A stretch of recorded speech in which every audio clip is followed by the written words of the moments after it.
सुप्रभात। GS nexus current affair series में आपका स्वागत है। आज के भाग में हम 55वीं वस्तु एवं सेवा कर परिषद की बैठक के बारे में जानेंगे। केंद्रीय वित्त एवं कॉर्पोरेट मामलों की मंत्री श्रीमती निर्मला सीतारमण की अध्यक्षता में 55वीं जीएसटी परिषद की बैठक राजस्थान के जैसलमेर में हुई। बैठक से जुड़ी कुछ मुख्य बातें इस प्रकार हैं। पहला, जीएसटी दरों में बदलाव।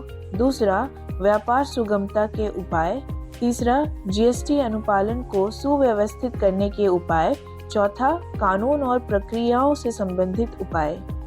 वस्तु एवं सेवा कर परिषद ने पॉपकॉर्न पर जीएसटी दरों को स्पष्ट करते हुए कहा है कि नमक और मसालों से सजाए गए रेडी टू ईट पॉपकॉर्न पर लेबल ना होने पर 5% और पहले से पैक किए गए पॉपकॉर्न पर 12% कर लगेगा।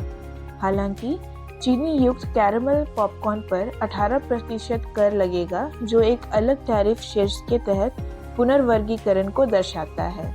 जीएसटी परिषद ने फोर्टिफाइड राइस कर्नेल पर जीएसटी दर को घटाकर 5% करने की सिफारिश की है, जो आवश्यक सूक्ष्म पोषक तत्वों से समृद्ध फोर्टिफाइड चावल के वितरण के माध्यम से कमजोर आबादी के लिए पोषण बढ़ाने के उद्देश्य से सरकार की पहल का समर्थन करता है।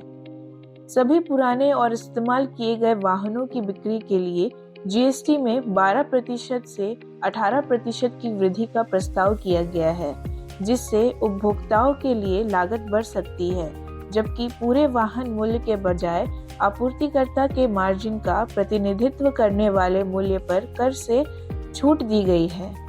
अब हम जीएसटी के बारे में जानते हैं। 101वें संविधान संशोधन अधिनियम 2016 ने भारत में वस्तु एवं सेवा कर की शुरुआत की और इसे भारत के राजकोषीय संघवाद में एक मील का पत्थर माना गया है।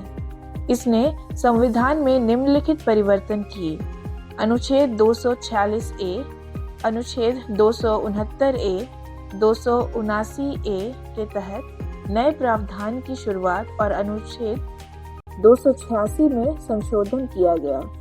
जीएसटी की परिभाषा अनुच्छेद 366 के तहत दी गई है, अर्थात वस्तु एवं सेवा कर का अर्थ है मानव उपभोग के लिए मादक पेय की आपूर्ति पर करों को छोड़कर वस्तुओं या सेवाओं या दोनों की आपूर्ति पर कोई भी कर।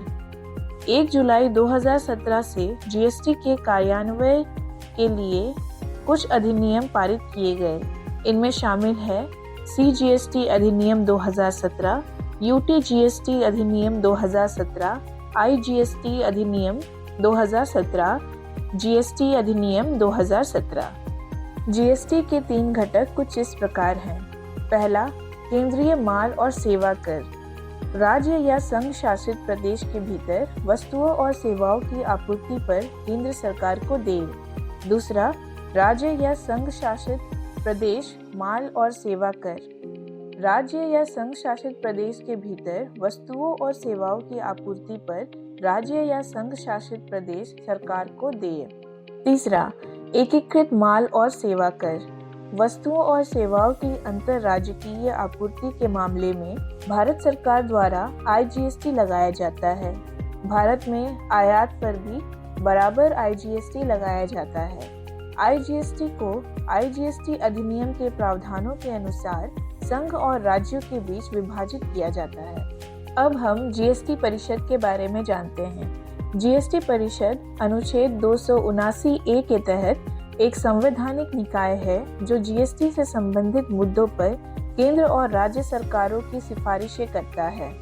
जीएसटी परिषद केंद्र और राज्यों का एक संयुक्त मंच है जिसकी अध्यक्षता केंद्रीय वित्त मंत्री करते हैं और इसके सदस्य केंद्रीय राजस्व या वित्त राज्य मंत्री और वित्त या कराधान के प्रभारी मंत्री या प्रत्येक राज्य द्वारा नामित कोई अन्य मंत्री होते हैं। अब हम संविधान में विषय वस्तु का विभाजन के बारे में क्या प्रावधान दिए गए हैं इसे जानते हैं।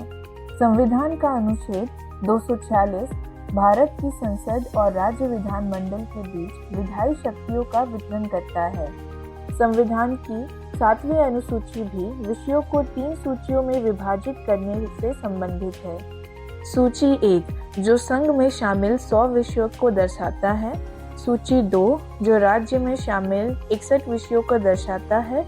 और सूची 3 समवर्ती जिसका अर्थ है संघ के संयुक्त डोमेन के साथ साथ संबंधित राज्यों के अधीन भी होते हैं।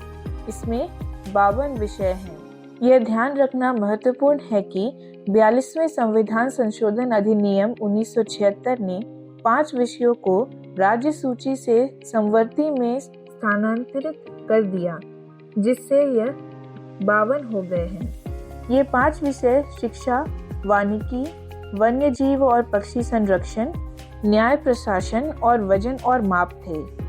अनुच्छेद 248 के तहत दी गई संसद की अविष्ट शक्तियां किसी भी मामले पर कानून बनाने की शक्तियां हैं जो राज्य सूची या समवर्ती सूची में शामिल नहीं है। इसमें कराधान की शक्ति भी शामिल है। आज के लिए इतना ही। आगे ऐसी और जानकारी के लिए जीएस नेक्सस से जुड़े रहें। धन्यवाद।